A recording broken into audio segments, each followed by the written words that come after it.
Perkenalkan, nama saya Nidia Rendahati. Jadi kali ini saya akan mempresentasikan tugas asesmen 1 saya, yaitu tentang analisis saya terhadap perusahaan atau organisasi Apple Inc.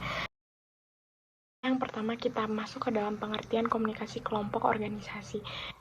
Apa sih itu pengertiannya? Jadi pengertian komunikasi kelompok itu kayak interaksi kelompok, proses saling bertukar informasi, gagasan, dan pandangan antara anggota kelompok dengan tujuan mencapai tujuan yang sama gitu.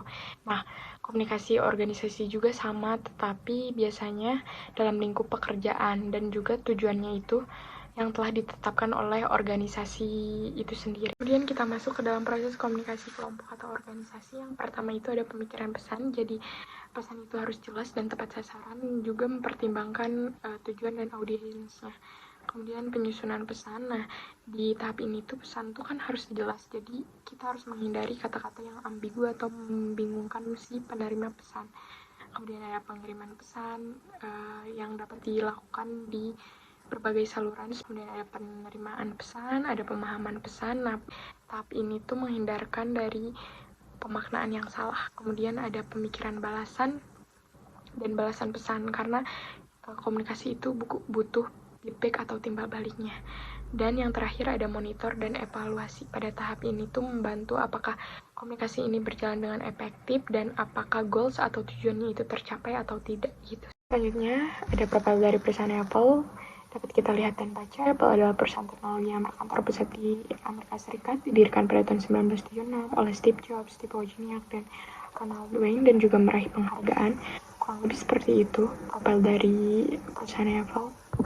Nah, kemudian ada urgensi dari perusahaan Apple Inc. itu. Yang pertama ada inovasi teknologinya.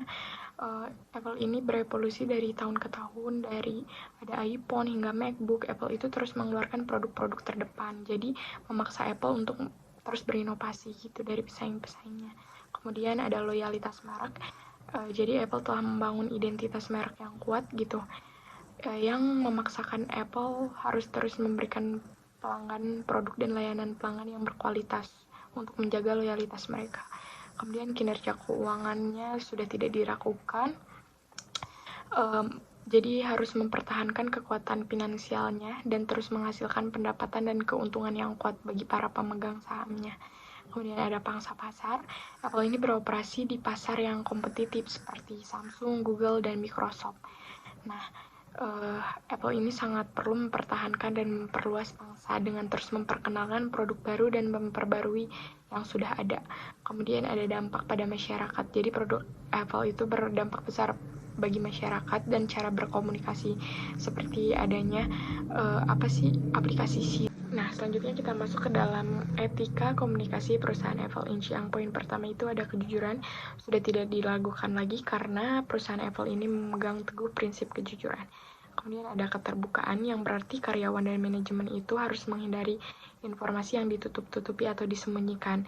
Jadi semua pihak itu harus memahami informasi secara transparan gitu. Kemudian ada etika berbicara dan menulis.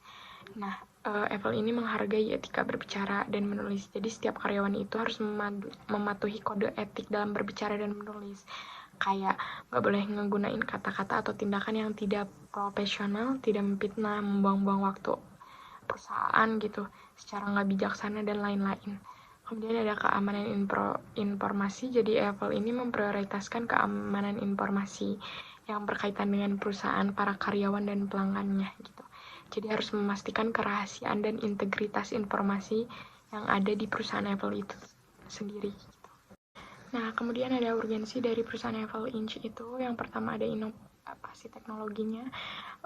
Apple ini berevolusi dari tahun ke tahun, dari ada iPhone hingga MacBook. Apple itu terus mengeluarkan produk-produk terdepan, jadi memaksa Apple untuk terus berinovasi gitu dari pesaing-pesaingnya.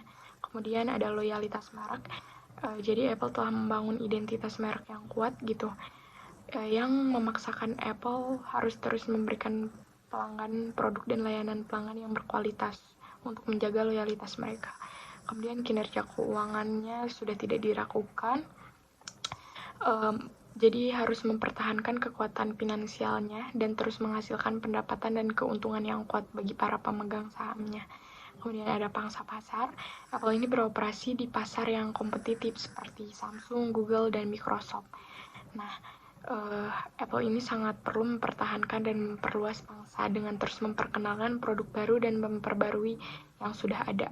Kemudian ada dampak pada masyarakat. Jadi produk Apple itu berdampak besar bagi masyarakat dan cara berkomunikasi, seperti adanya aplikasi Siri gitu. Nah, kemudian ada aliran etika perusahaan Apple. Ada beberapa prinsipnya, yaitu yang poin pertama itu komitmen pada kualitas dan inovasi. Jadi Apple itu fokuskan pada kualitas dan inovasi dalam produk mereka, kayak menyediakan produk dengan nilai tambah jadi bisa menarik bagi customernya dan dengan dilengkapi dengan fitur-fitur canggih. Kemudian peduli lingkungan, kayak mempertimbangkan dampak bagi lingkungannya itu apa gitu. Kemudian poin yang ketiga ada transparansi dan keamanan.